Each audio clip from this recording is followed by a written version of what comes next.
Mulle hirmsasti meeldib selle küsimuse teine pool. See tähendab, nagu ma kirjutaks veel ühe raamatu. Mul ei ole tegelikult seda kavas, et esimene raamat, aga ma olen varem artikleid kirjutanud sel teemal. Raamatut ma kindlasti teist ei kirjuta, aga see selleks. Ma tahaksin teed alustada hoopis sellest, et ma üldse ei hakanud seda raamatut kirjutama nii, et sellel oleks mingisugune pealkiri olemas. See toimus kõik nii ammu ja ma ütleksin isegi spontaanselt ja ma kirjutasin lihtsalt reisilugusid, sest mul oli tunne, et ma olen juba päris kaua Itaalias käinud ja need lood lähevad kõik kaotsi. Ma lihtsalt korjasin lugusid ja 2014 siis said esimesed lood kirjutatud. Et see on tegelikult suhteliselt äsja, sest et ma 2000. aastal meie pere koos lastega esimest korda külastas Itaaliat, mis oli küll Sardiinia, aga mis kuulub Itaalia alla. Nii et ma kogusin neid ja ühel hetkel, kui ma hakkasin mõtlema, et ma võiks neid avaldada, siis see avaldamine pidi toimuma ausalt öeldes blogi teel. Et see pidi olema blogi, aga blogil ei ole vaja mingisugust pealkirja. Esimene mõte oli rännak, Itaalia rännak. Sellest tehti isegi üks väike video hoopis muus kontekstis. Siis, kuna Itaalia on eestlastele tuntud ja ta tõlgitakse ka saapamaa, see oli mul selline pensik mõte, et see võiks olla kand ja varvas läbi saapa.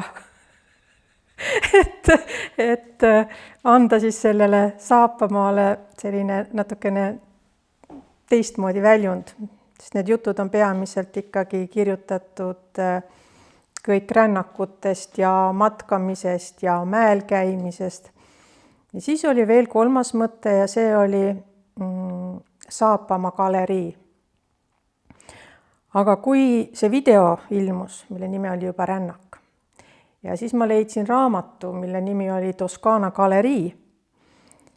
Ja see kolmas variant oli väga pensik.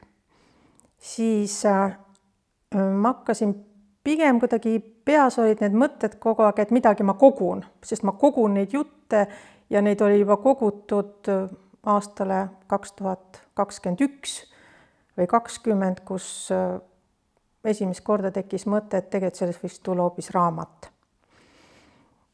Ja koroona on muidugi väga õudne asi, aga minu jaoks andis see vaba aja ja võimaluse kõik need 20 aasta jutud kaante vahele panna. Ja siis mul tekkis esimest korda selline mõte, et ma olen midagi kogunud. Horatiuse Carpe Diemit ma loomulikult varem teadsin, et seda kasutatakse, et ole kohal või kasuta seda päeva, mis sulle on antud, sest sa iial ei tea, mis järgmine päev sulle võib tuua. Aga ma siiski lähtusin rohkem sellest esimesest nii-öelda päris puhtast karpe ehk kogu, sest ma kogusin neid lugusid, ma kogusin neid kogemusi, ma kogusin neid mõtteid ja ausalt öeldes 25. septembril 2021. aastal, kui ma olin mägedes, siis ühes orus, viimane päev oli seal olla, ma jalutasin ja nagu öeldakse, eureka.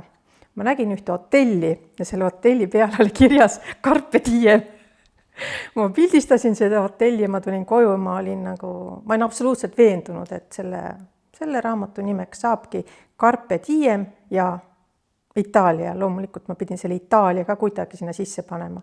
Ja siis kuna Horatius ise on roomlane, oli roomlane, siis kuidagi peas jooksid kõik need otsad kokku. Nii et jah, Carpe Diem, Itaalia on kokku kogutud, nopitud päevad, kogemused, mõtted, tunded ja need on sellise nime all siis kaante vahele pandud.